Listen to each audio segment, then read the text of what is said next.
The sun rose over the Pacific like molten gold, spilling across a restless ocean. From the deck of a Japanese carrier, seasoned pilots squinted at the horizon, scanning for the latest threat from the Americans. Whispers had reached them. A new fighter, the Grumman F6F Hellcat, had been deployed. But to these aces, seasoned in the skies over China and the Solomons, it seemed almost laughable. "They say it's fast," one muttered. "It's a lumbering machine. It cannot turn, it cannot climb. A child could outmaneuver it." Their laughter echoed over the flight deck. A dangerous overconfidence born from countless victories against the Mitsubishi Zero. The Zero was a legend in the air, light, agile, and unforgiving. Against it, any slow, heavy American fighter seemed destined for failure. Reports trickled in, claiming the Hellcat could absorb hits, that it carried more firepower, that its design emphasized pilot survivability. The Japanese pilots scoffed. Stories of rugged armor and heavy guns felt like fairy tales. Experience had taught them the opposite. A nimble fighter triumphed over brute force. The Hellcat was a lumbering brontosaurus, stepping into a ballet of falcons. Yet something subtle began to unsettle even the most confident aces. Intelligence reports hinted at something extraordinary. In test flights over late 1942 and early 1943, Hellcats had been recorded diving faster than any Zero, climbing at unexpected rates, and astonishingly resilient under concentrated fire. Mechanics spoke of rugged construction, easily maintained at forward airstrips, and pilots who had flown it described a strange, calming steadiness, a machine that didn't panic. Even when bullets tore through its wings, the Japanese laughter persisted, but an undercurrent of doubt began to ripple through the ranks. Experience is a cruel teacher, and these pilots had learned that overconfidence often preceded a bitter fall. And yet, until the first clash, they would not believe December 16, 1943 would mark the beginning of a reckoning. The Hellcat would step into battle, and the jokes, the mocking, the laughter would dissolve into fear. The skies were about to witness a transformation. A slow, heavy fighter would reveal itself as a predator, a hunter whose power had been underestimated. A nightmare for even the most elite aces, and in that first furious encounter, the Zeros would learn what they had dismissed at their peril. The Hellcat did not fight like an American. It fought like destiny, but once the Hellcat entered combat, the laughter turned into fear. In the opening years of the Pacific War, the sky belonged to the Mitsubishi Zero, sleek, silver, and almost ghost-like. It was a predator that seemed born for the open ocean. From Pearl Harbor to the Solomons, its shadow fell across every American task force, its roar a herald of death for anyone who dared oppose it. Pilots spoke in hushed tones about its unmatched agility. With a turn radius tighter than any Allied fighter, it could twist and roll, climbing circles around the heavier, slower machines the Americans sent against it. The Zero's advantages were not just in maneuverability. Its operational range was unprecedented. Japanese carriers could project air power hundreds of miles from the fleet, catching opponents off guard. American pilots flying F4F Wildcats found themselves outmatched, outmaneuvered, and outgunned in countless engagements. For every dogfight, American losses mounted and morale wavered. Crewmen on carriers would watch the horizon with a cold dread, knowing that the distinctive hum of the Zero's engine often heralded sudden, brutal violence. Experience hardened the Japanese pilots, turning them into elite predators. Each sortie sharpened instinct, a near psychic understanding of the skies. They knew when to feint, when to dive, when to strike. They had trained on simulators, studied every Allied pattern, and perfected the deadly combination of speed and ferocity. American forces were desperate to keep pace, but their machines lagged behind in performance. The Wildcat was sturdy, yes, and it could survive punishment, but in the dance of aerial combat, survival alone was not enough. The Zero killed before it could be killed. By late 1942, the psychological impact was as significant as the physical. Pilots returned from missions with stories of comrades shot down in seconds, bombers shredded by coordinated Zero attacks, and carrier decks reduced to chaos. For the Americans, every engagement was a gamble, every mission a test of courage against an almost supernatural adversary. The Pacific had become a crucible, and in that crucible the Zero reigned supreme. But supremacy has its enemies, and the Americans were already learning the hard lesson of adaptation. The Wildcat, with its heavier armor and self-sealing fuel tanks, had survived some encounters, but the price was grim. Dozens of fighters were lost in the Solomons, Guadalcanal, and beyond. Their pilots burned, frozen, or left to drift over the sea. The war was teaching the United States a stark truth. Technical superiority alone could not secure victory, and so the search began. Engineers, tacticians, and aviators converged on a solution, driven by necessity, driven by survival. The U.S. Navy needed a new fighter, one that could match the Zero's agility, endure its firepower, and finally shift the psychological balance of terror that had gripped the Pacific. A fighter that could break the myth of invincibility surrounding the Mitsubishi. By 1943, plans were underway, prototypes tested, and pilots trained for a machine that promised to rewrite the rules of aerial warfare. It would be faster, stronger, and deadlier, a counterstrike forged in desperation and honed by relentless innovation. The laughter that had once accompanied reports of this new fighter had yet to reach the decks of Japanese carriers. But it would. The U.S. needed something new and fast.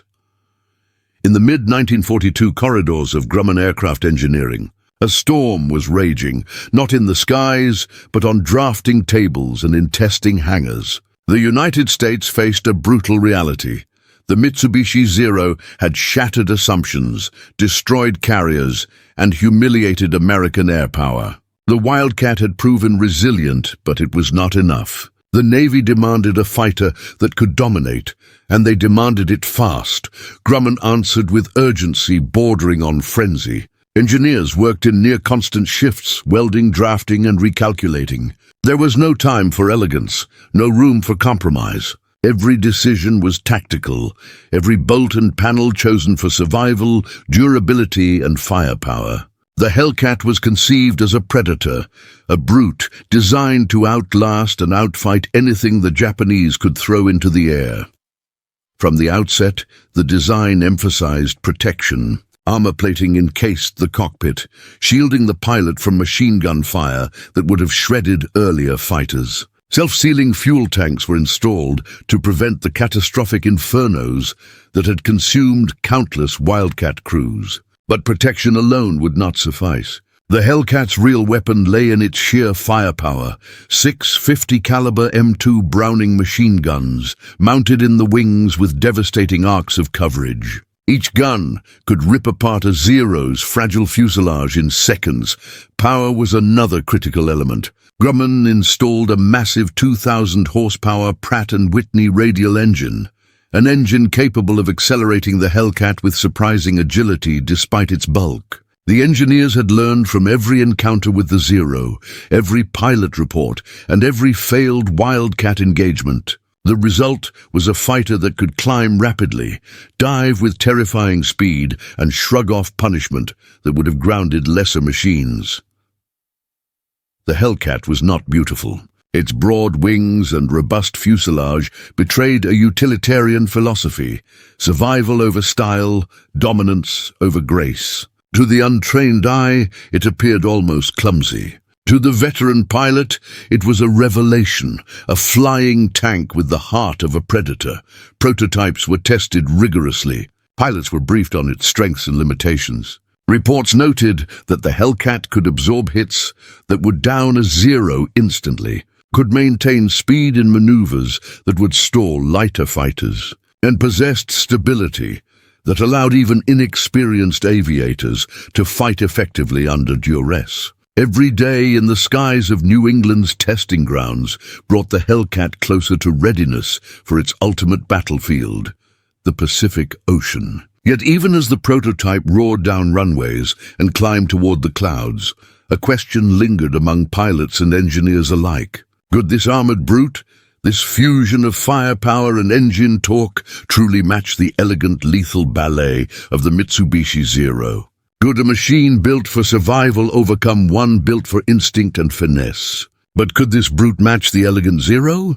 The first Hellcats arrived in the Pacific in late 1943, a fleet of machines whose arrival was met with muted curiosity and concealed skepticism. From the decks of Japanese carriers, experienced pilots spotted the new fighters, their engines roaring with unfamiliar authority.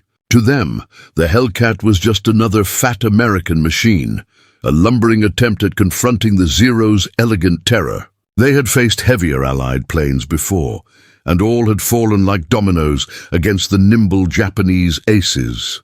Yet the first missions quickly shattered expectations. On the morning of its combat debut, Hellcat squadrons launched from the decks of the Essex-class carriers, climbing into the thick blue Pacific sky. Pilots braced for the usual chaos, expecting to struggle against superior Japanese maneuverability.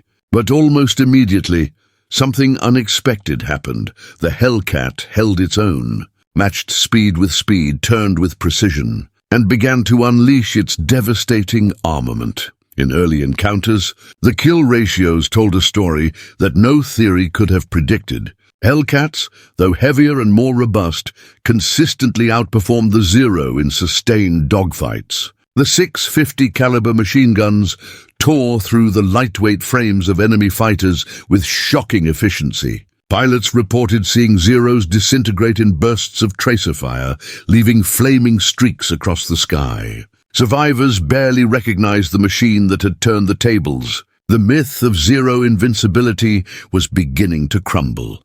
The Hellcat's resilience was equally startling. Pilots could absorb hits that would have downed a Wildcat instantly and still maintain control of the aircraft. In one notorious encounter over the Solomon Islands, a Hellcat returned to its carrier with half a wing shredded, bullets embedded in the fuselage, and the pilot bruised but alive. The Zeros, agile and graceful, could not endure the Hellcat's sustained firepower. Their tactics, once flawless, were now vulnerable to brute strength married with precision. Psychologically, the shift was profound. Japanese pilots, who had once laughed at reports of the Hellcat, now approached engagements with caution. Every sortie revealed more of its capabilities: superior dive speed, powerful engine thrust, and the uncanny stability that allowed even inexperienced aviators to exploit every advantage. For the Americans, the Hellcat instilled a growing confidence. Pilots trained rigorously, taking advantage of the plane's forgiving handling and robust construction. The mental edge that had long favored the Japanese began to tilt.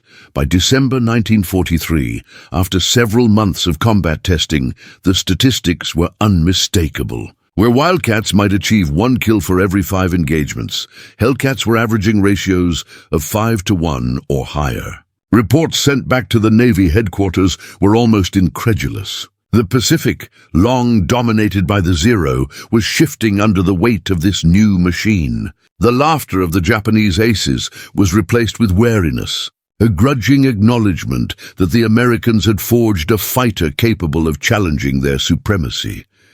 The Hellcat's success was not just tactical, it was strategic. Carrier commanders could now plan missions with more daring, confident that their aircraft could survive encounters that would have previously ended in disaster. Each engagement revealed lessons, each dogfight honed tactics, and each returning Hellcat carried both the scars and the promise of mastery. The tide of air superiority, once a relentless wave crushing American forces, began to ebb. The tide of the Pacific Air War was turning. War is a teacher without mercy, and the Pacific had been a harsh classroom for American pilots. Early in the conflict, rookies faced the Zero with trembling hands and adrenaline-soaked fear. Even the most disciplined training could not fully prepare them for the lethal elegance of the Japanese fighter. Yet the arrival of the F6F Hellcat began to rewrite that narrative. From the first flight, the Hellcat impressed with its forgiving handling. Unlike the fragile Wildcat, The Hellcat could endure mistakes that would have been fatal in earlier machines. Novice pilots, nervous on takeoff and hesitant in dogfights, discovered that the aircraft responded predictably, even under stress. Its stability allowed new aviators to focus on tactics and marksmanship, rather than survival alone. Where the Zero punished hesitation, the Hellcat encouraged experimentation, letting rookies survive long enough to learn the deadly calculus of aerial combat. Ruggedness was another secret weapon. Every Hellcat carried the scars of previous battles proudly. Armor plating shielded the cockpit, protecting pilots from direct hits. Self-sealing fuel tanks and resilient airframe construction meant that even a fighter, pocked with bullet holes, could return to the carrier. This was a revolution in psychological warfare as much as engineering. A pilot could fly with confidence, knowing that the plane itself was an ally, a fortress in the sky rather than a delicate instrument of death. Firepower completed the triad. 6 50-caliber machine guns, distributed across the wings, could slice through a Zero's thin fuselage in moments. For a rookie, this meant that precision and timing mattered far less than in the fragile, nimble planes of earlier campaigns. A burst of fire at the right angle could turn the tide of an engagement. No longer did inexperienced pilots have to gamble on outmaneuvering the enemy in a hair-thin window of opportunity. The Hellcat's guns gave them a lethal margin for error. This combination of handling, durability, and firepower rapidly accelerated the learning curve. Rookies became effective combatants in weeks, sometimes days, rather than months. The brutal Pacific crucible that had consumed countless American novices now forged pilots who could engage, survive, and return to fight another day. Each sortie reinforced confidence, and every successful encounter chipped away at the fear that had once dominated carrier decks. The effect on Japanese pilots was immediate and profound.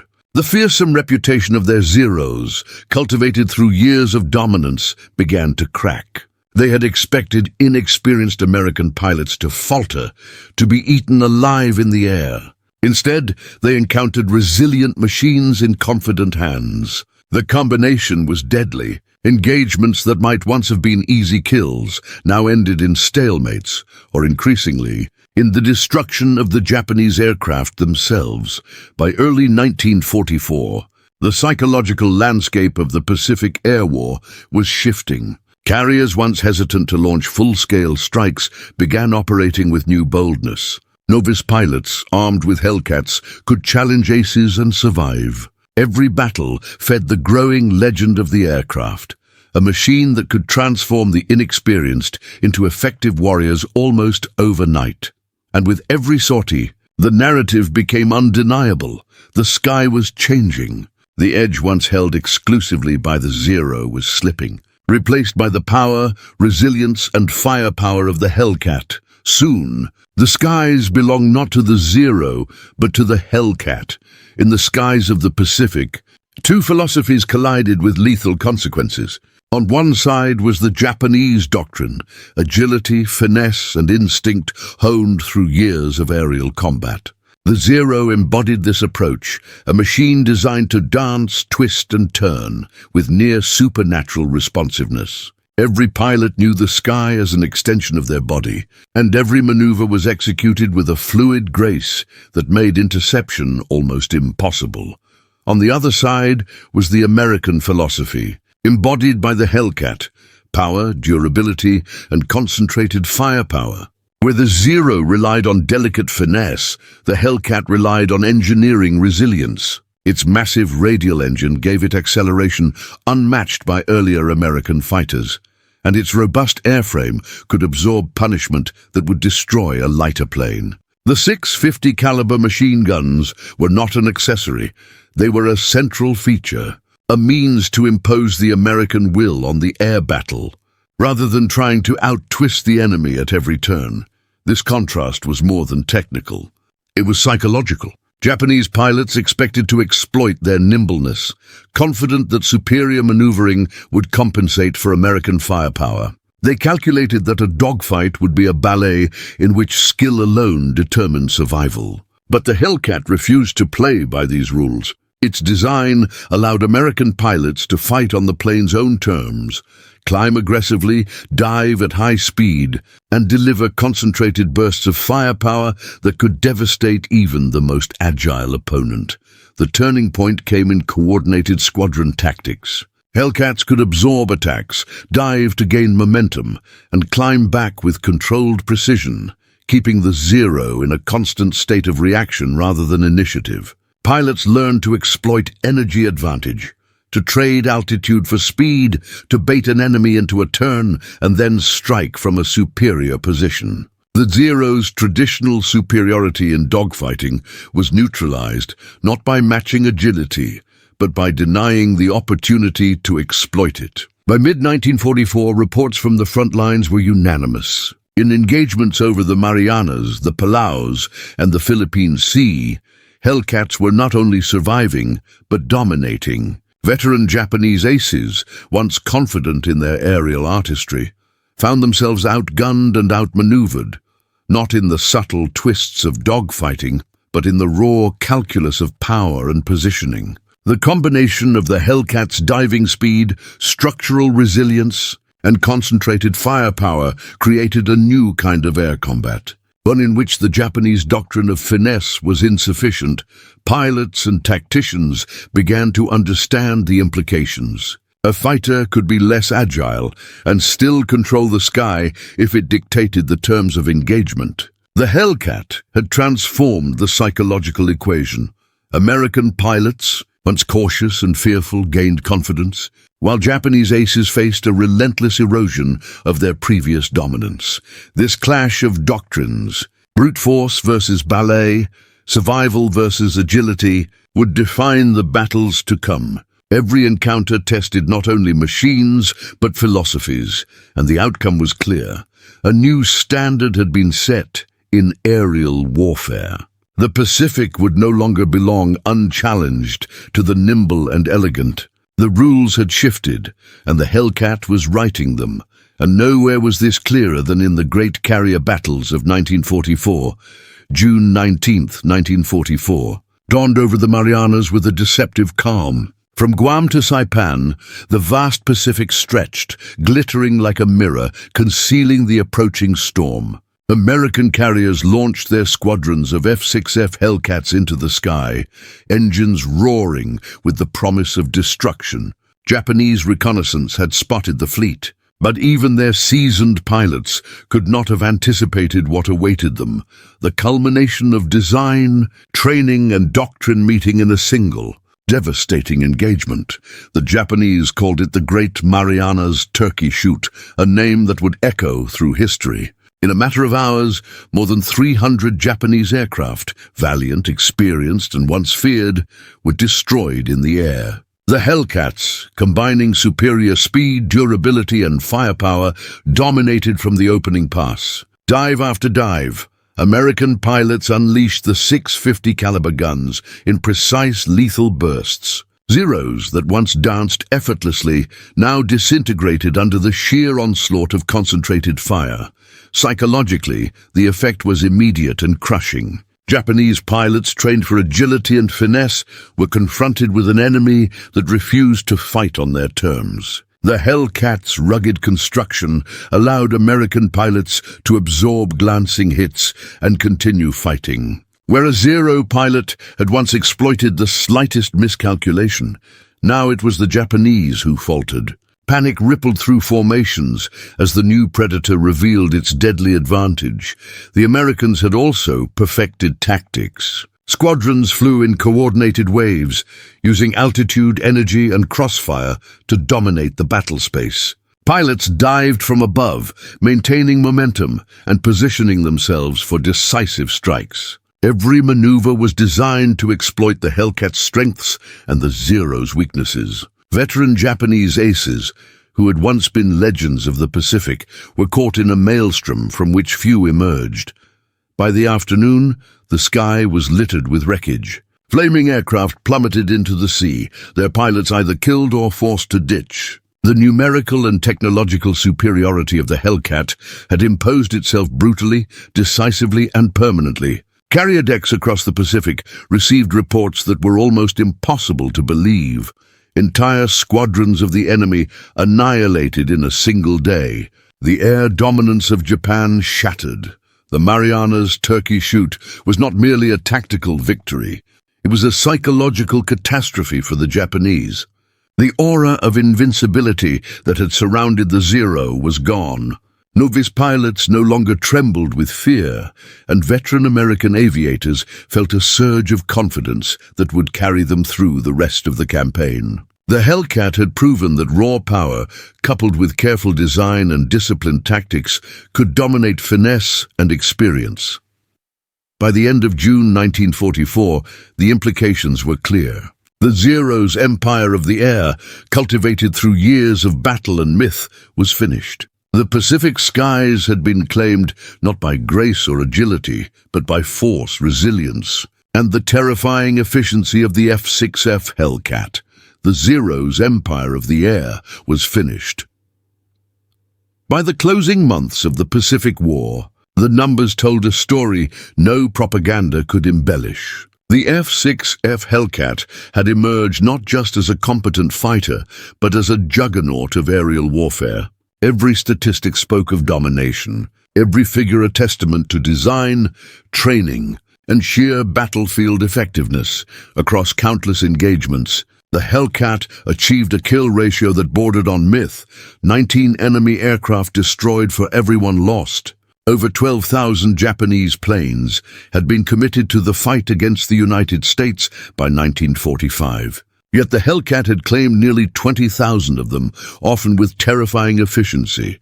The design philosophy that emphasized power, firepower, and pilot survivability had produced results that even the most optimistic planners had struggled to predict.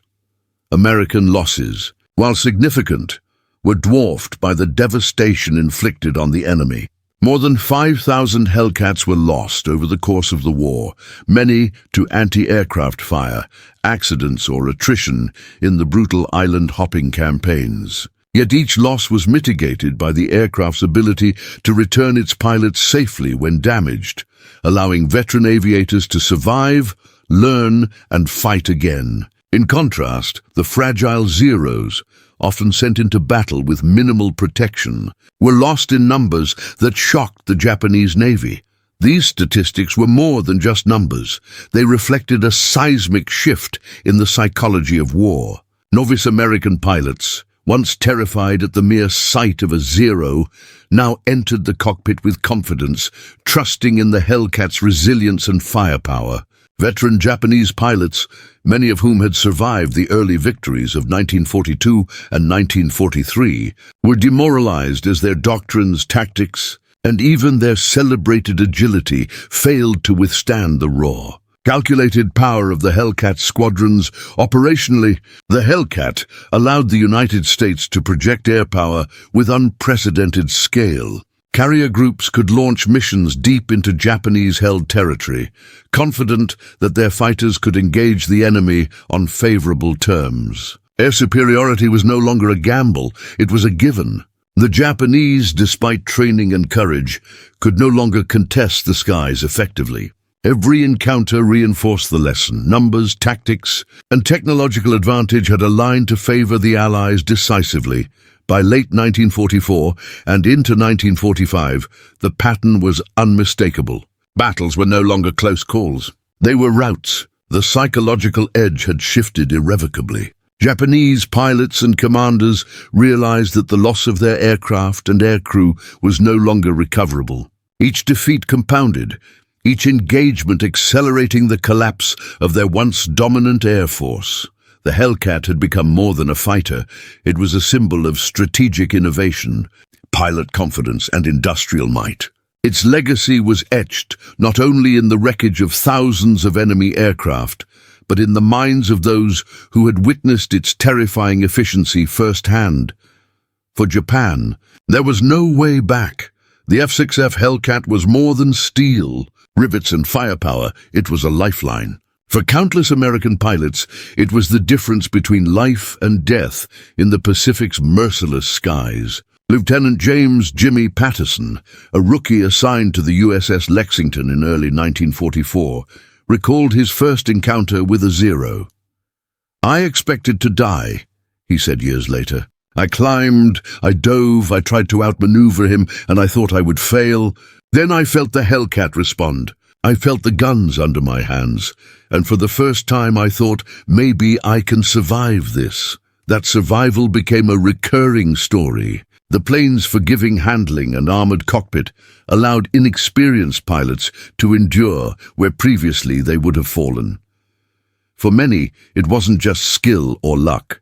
It was engineering that saved them. Pilots returned with fuselages riddled with bullet holes, wings perforated by tracer fire, and engines smoking, but the Hellcat carried them home. One veteran, Lieutenant Commander Robert Taylor, described a Hellcat taking direct hits from 3 Zeros at once, yet he managed to bring the aircraft safely to the carrier deck. "It was like flying a tank that wanted to protect me," he said. "These machines were not just tools of war. They were guardians in a sky that demanded perfection and punished hesitation." On the other side, Japanese pilots faced an increasingly grim reality. Veteran aces, who had once laughed at reports of the fat American machine, found themselves caught in waves of relentless Hellcats. Lieutenant Hiroshi Takeda, a seasoned Zero pilot, remembered the shock vividly. "We expected a fight, but it was different this time. They didn't just engage, they dominated. We tried to dance, to twist, to climb above them, but they were everywhere. One after another, my comrades fell. It was hopeless."